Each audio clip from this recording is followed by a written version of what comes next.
saw the crowds gathering, Jesus went up on the mountainside and sat down. The disciples gathered around him, and he began to teach them. God blesses those who are poor and realize their need, for the kingdom of heaven is theirs. God blesses those who mourn, for they will be comforted. God blesses those who are humble, for they will inherit the whole earth. God blesses those who hunger and thirst for justice, for they will be satisfied. God blesses those who are merciful, for they will be shown mercy. God blesses those whose hearts are pure, for they will see God. God blesses those who work for peace, for they will be called the children of God. God blesses those who are persecuted for doing right, for the kingdom of heaven is theirs. God blesses you when people mock you and persecute you and lie about you, and say all sorts of evil things against you because you are my followers. Be happy about it. Be very glad, for a great reward awaits you in heaven. And remember, the ancient prophets were persecuted in the same way.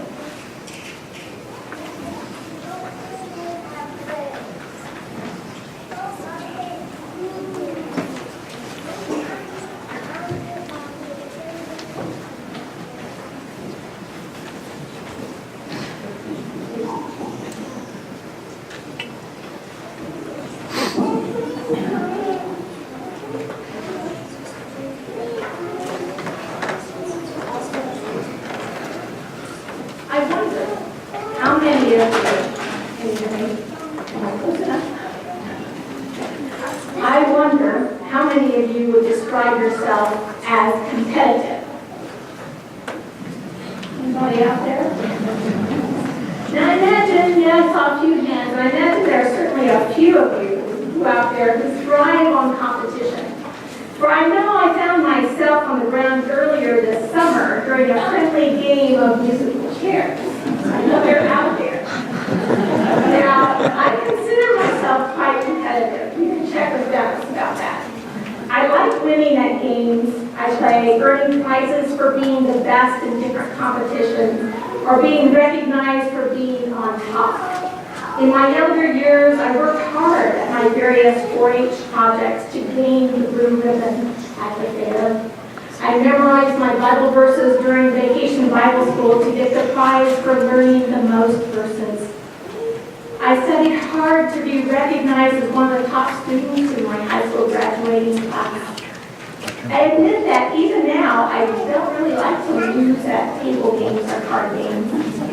And I like winning, being on the winning team, even when the competition is just for fun.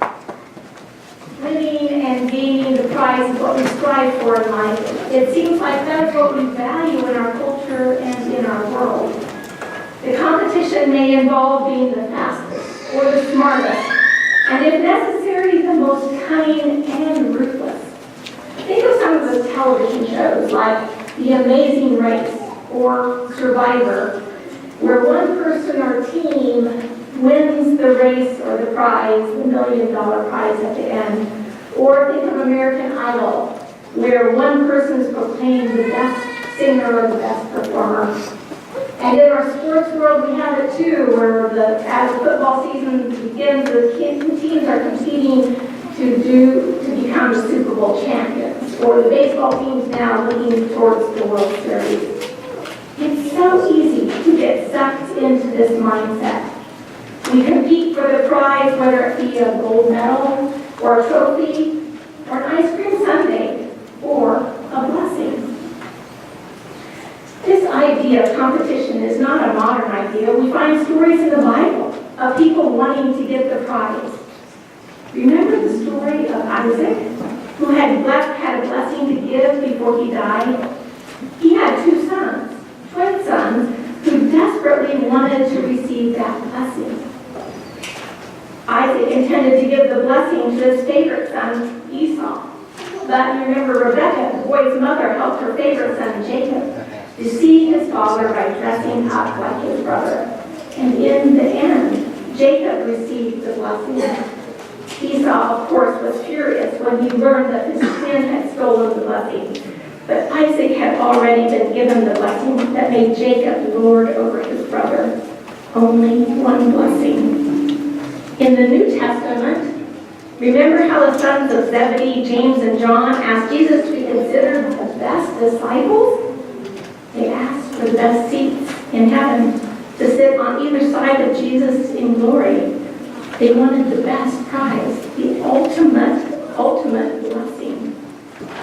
In these biblical stories and in what could probably be considered our dominant cultural narrative, prizes or blessings go to the winners. The standard for winning and losing may vary from culture and from group to group. Depending on your setting, winning might have to do with how much money you make, or how physically attractive you are, or how many times you can get the basketball through the hoop, or how many articles you can get published. The standards we set up for winning vary, but the basic principle is consistent. The winners are the ones who get the prize, the ones who get the blessing, and not everybody can be winners. You earn your blessing by accomplishing something more than other people around you accomplish. It's a pervasive worldview, one that is nearly impossible to escape, which is probably why we carry it with us even into our reading of these opening words of Jesus' Sermon on the Mount, our text for today. Here at the beginning of Matthew 5, we have Jesus' Beatitudes. These are familiar to us, maybe overly familiar. It's not uncommon to find beautiful aesthetic renderings of the Beatitudes as part of our room decor. They've become almost commonplace. We've heard them so much that it's easy to miss how radical, how cross-cultural these teachings are. Blessed are the poor in spirit. Blessed are those who mourn. Blessed are the meek. Blessed are those who hunger and thirst for righteousness. Blessed are the merciful, the pure in heart, the peacemakers, the persecuted. We recognize that these people that Jesus proclaims blessed are not generally the people that society rewards or recognizes. These are not those who are successful or wealthy or have power.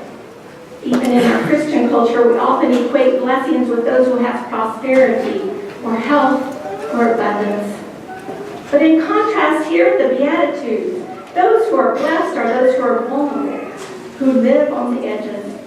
Those who receive God's favor are not the privileged in society or in the church establishment ranks.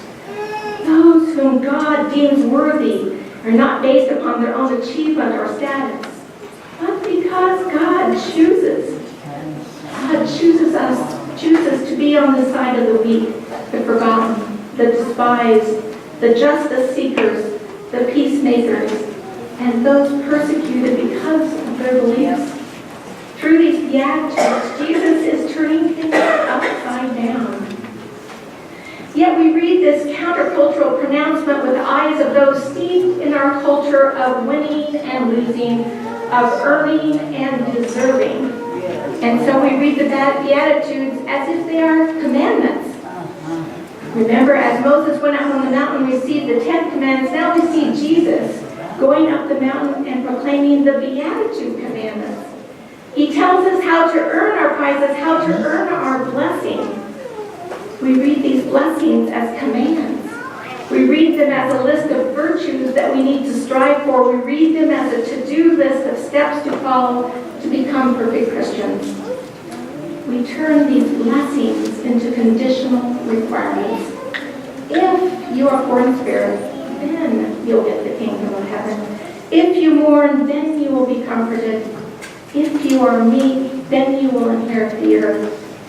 If you hunger and thirst for righteousness, then you will be filled.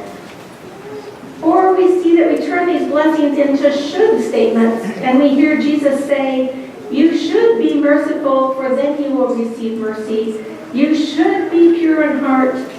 You should make peace, for then you will be called children of God. But that's not what Jesus says here at the beginning. He doesn't say if you or you should do these things. Jesus says, blessed are you who. Jesus is describing our identity as a community of Jesus' followers. Jesus is not giving a list of orders to complete to be included in the kingdom of heaven. Jesus is promising a new order of things in God's kingdom. Jesus is defining blessedness for a community of people who choose to be part of this new order. Jesus is describing how his disciples are to be an alternative community in the present time. Those who seek to follow Jesus are called to embody a completely different vision of life. It is a vision of overturning the status quo and looking forward to a future when God's kingdom will be established fully. Now, please don't get me wrong. I'm not saying that we should forget about being meek or merciful or being peacemakers. All of these are qualities that all the qualities that Jesus lists here are reflected in his life and will be reflected in our lives if we truly seek to follow him.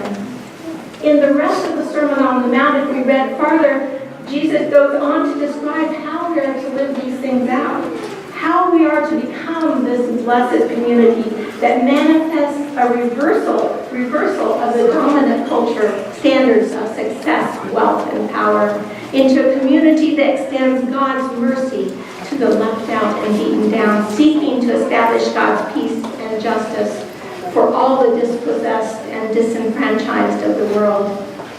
He gives instructions on how to align our lives with those whom the world despises and rejects, how to align ourselves with God's mercy, peace, and justice, how to become this alternative community in the present light of in the light now of the future reign of God. But before Jesus gets into all this nitty-gritty of our calling to be disciples, Jesus wants us to realize our blessedness in the kingdom. These Beatitudes are not about how we can be winners in God's kingdom. They are not about how we earn our lives. We read the Beatitudes and say that Jesus is changing the rules to the game. The winners will no longer be the arrogant, the powerful, the selfish, the violent, the shrewd. It seems as if Jesus is setting up a whole new standard. But Jesus is not really changing the rules. For we know in the Old Testament, God had already declared what God's reign would be like. In Psalm 37, the psalmist speaks already of the meek inheriting the earth. Hear these words from Psalm 37. Be still before the Lord and wait patiently for him. Do not fret over those who prosper in their way, over those who carry out evil devices. Yet a little while and the wicked will be no more. Though you look indignantly for their place, they will not be there. But the meek shall inherit the land and delight themselves in abundant prosperity. And in Isaiah 61, the prophet already was promising comfort to the mourners, was already proclaiming good news to the poor and healing of the brokenhearted.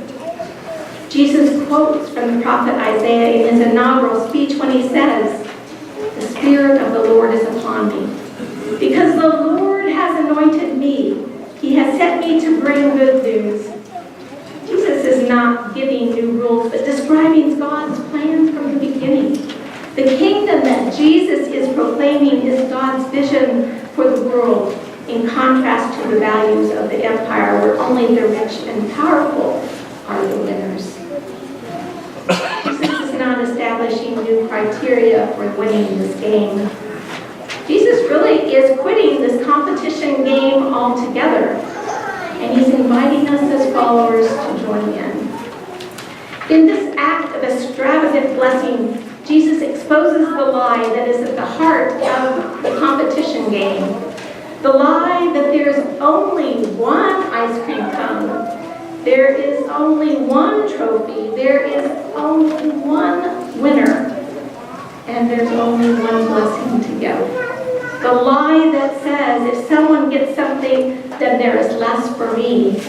The lie that says if you get the blessing, then I'm out of luck. No, Jesus says, blessed are those who are followers. Blessed are you, the community of God's people. Blessed are we all. Blessed, blessed, blessed. There is enough blessing for all. There is enough earth There is enough sustenance to fill us all. There is enough mercy to go around. We can all see God. We can all be called children of God. The kingdom of heaven is big enough for all. Our blessedness consists in knowing that we are part of this new order, where God's kingdom is big enough for all of us. If we take all these Beatitudes together, they convey, I think, this single message, which is, blessed are those who hear and live by Jesus' word, for they will enter the reign of God which Jesus proclaims. We, as a community of followers of Jesus, are blessed. As this blessed community of God's people, we therefore become salt and light to the world around us. This word from Jesus is a word of pure, extravagant blessing. Blessing for his disciples then, blessing for his disciples now. Blessed are you.